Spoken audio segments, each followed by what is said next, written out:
ওম শান্তি। আজকের আলোচনার বিষয়বস্তু হল বিকে 7 ডেজ কোর্সের পার্ট 26, বিভাগ 26। গীতা জ্ঞান হিংসা আর যুদ্ধ করার জন্য দেওয়া হয়নি। আসলে গীতার বর্ণিত যুদ্ধের আধ্যাত্মিক রহস্য কী সেটা আজ আমরা জানব। পরমাত্মার দিব্য জন্ম আর রথের স্বরূপ না জানার জন্য লোকের মনে এই দৃঢ় বিশ্বাস দানা বেঁধে আছে যে গীতাজ্ঞান শ্রীকৃষ্ণ অর্জুনের রথে সারথি হয়ে যুদ্ধের ময়দানে দিয়েছিলেন। সাধারণ বিচারধারায় এক বিশেষ প্রশ্নের সম্মুখীন করে যে যখন অহিংসাকে পরম ধর্ম মানা হয় এবং ধর্মাত্মা ও মহাত্মা ব্যক্তিগণ অহিংসা পালন সর্বশ্রেষ্ঠ কর্তব্য বিবেচনা করেন তথা অহিংস হওয়ার শিক্ষা দেন, তখন ভগবান কি কোনো হিংসার যুদ্ধের জন্য কাউকে শিক্ষা দিয়েছিলেন? যখন লৌকিক পিতাও নিজের সন্তানদের পরস্পর লড়াই ঝগড়া না করার শিক্ষা দেয়, তখন কি সৃষ্টির পরম পিতা শান্তির সাগর পরমাত্মা মানুষকে পরস্পর যুদ্ধে লিপ্ত করেছেন? এটা কখনোই হতে পারে না। ভগবান দৈবী স্বভাবের সম্প্রদায় তথা সর্বোত্তম ধর্মের স্থাপনের জন্যই গীতা জ্ঞান দান করেন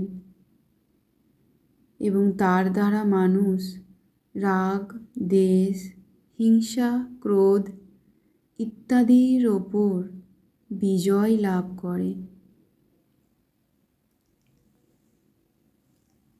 অতএব প্রকৃত সত্য এটাই যে নিরাকার পরমপিতা পরমাত্মা শিব এই সৃষ্টিরূপী কর্মক্ষেত্র, ধর্মক্ষেত্র অথবা কুরুক্ষেত্রে প্রজাপিতা ব্রহ্মার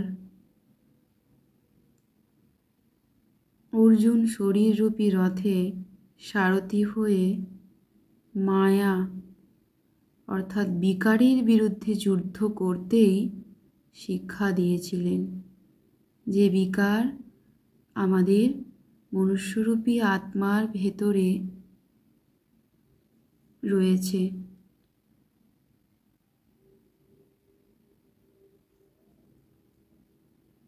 সেই বিকাররূপী মায়ার সাথে ভগবান আমাদের যুদ্ধ করতে বলেছেন, যা আমাদের মনুষ্য আত্মার মধ্যে রয়েছে।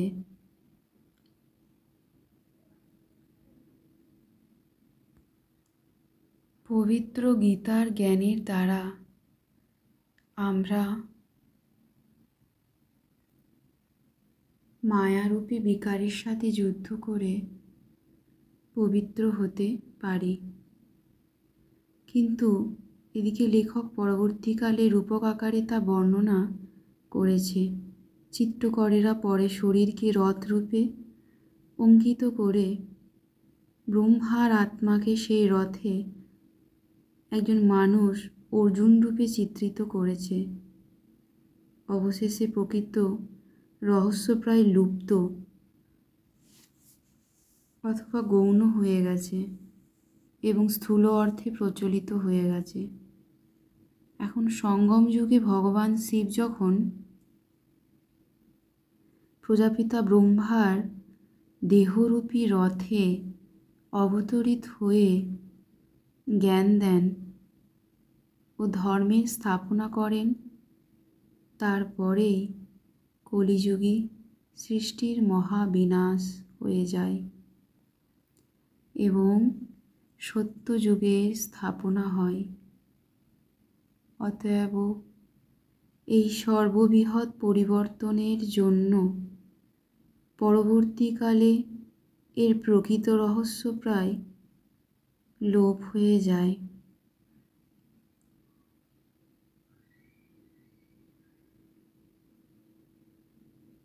পুনরায় যখন দ্বাপর যুগে গীতা লেখা হয়, তখন বহু পূর্বের সঙ্গম যুগের হওয়া ঘটনার বৃত্তান্ত সমূহের বিবরণ ব্যাসদেব বর্তমানকালে প্রেজেন্ট টেন্স প্রয়োগের মাধ্যমে করেছেন। সেটাকে লোকে কালান্তরে গীতা জ্ঞানকেও ব্যাসদেবের জীবনকালে অর্থাৎ দ্বাপর যুগে দেওয়া জ্ঞান বলে মেনে নিয়েছে। এই ভুলের দ্বারা সংসারের জগতে ভয়ানক ক্ষতি হয়েছে। কারণ লোকের যদি এই রহস্য ঠিকমতো জানা থাকতো যে গীতা জ্ঞান নিরাকার পরমপিতা পরমাত্মা শিব দিয়েছিলেন, যিনি শ্রীকৃষ্ণেরও পারলৌকিক পিতা এবং সকল ধর্ম অনুয়ায়ী পরম পূজ্য তথা সকলেরই একমাত্র সদ্গতি দাতা বা রাজ্যভাগ্য দেবার মালিক, তাহলে সর্বধর্মের অনুগামীরা গীতাকেই সংসারের সর্বোত্তম শাস্ত্র বলে মান্য করত।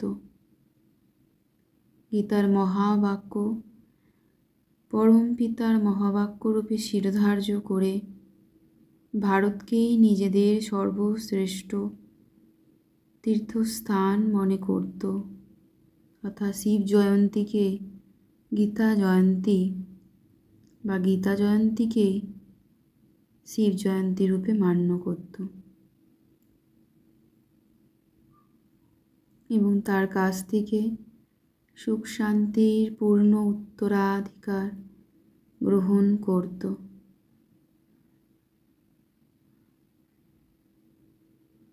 কিন্তু আজ উপরোক্ত রহস্য না জানার জন্য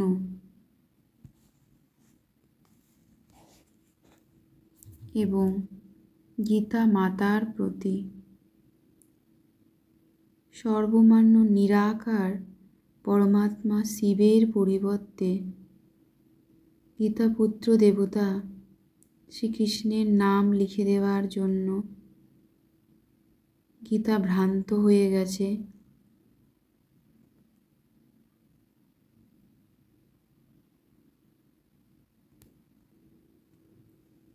নিরাকার পরম পিতার আজ্ঞা মনমনা ভাব, অর্থাৎ একমাত্র আমাকেই স্মরণ করো, যা ভুলে মানুষ ব্যভিচারী বুদ্ধি যুক্ত হয়ে গেছে।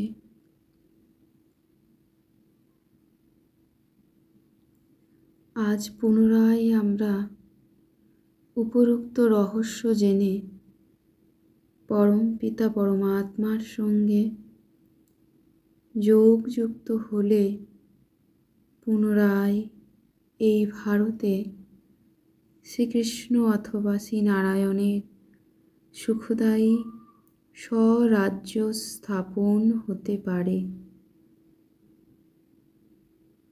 এবং বাস্তবে তা হচ্ছেও।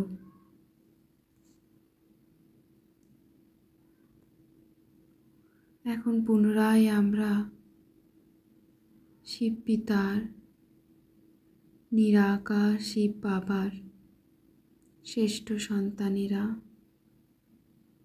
শিব পিতাকে স্মরণের দ্বারা গীতা জ্ঞানের সঠিক অর্থকে জ্ঞানকে সঠিক রূপে গ্রহণ করে নিজ মনুষ্য আত্মার ভেতরে থাকা সমস্ত মায়ারূপী বিকারকে যুদ্ধ করে নিজেদেরকে পবিত্র ও পাবন আত্মায় পরিণত করে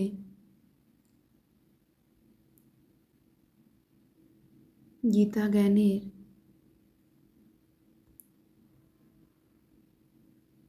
শ্রেষ্ঠত্ব ও প্রকৃত পুরুষার্থ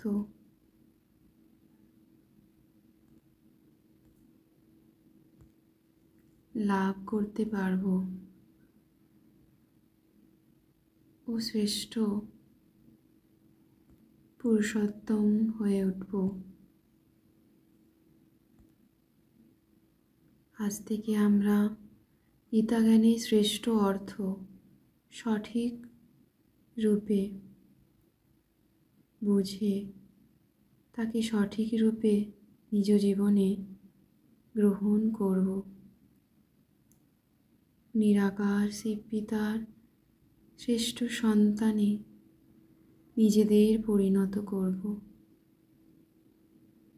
নিজ আত্মার মধ্যে থাকা মায়ারূপী বিকারকে নিজ দেহমন আত্মা থেকে বের করে দেব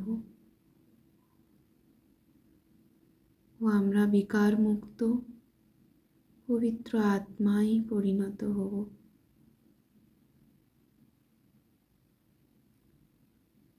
ও শ্রেষ্ঠ পুরুষার্থ পদ প্রাপ্ত করব।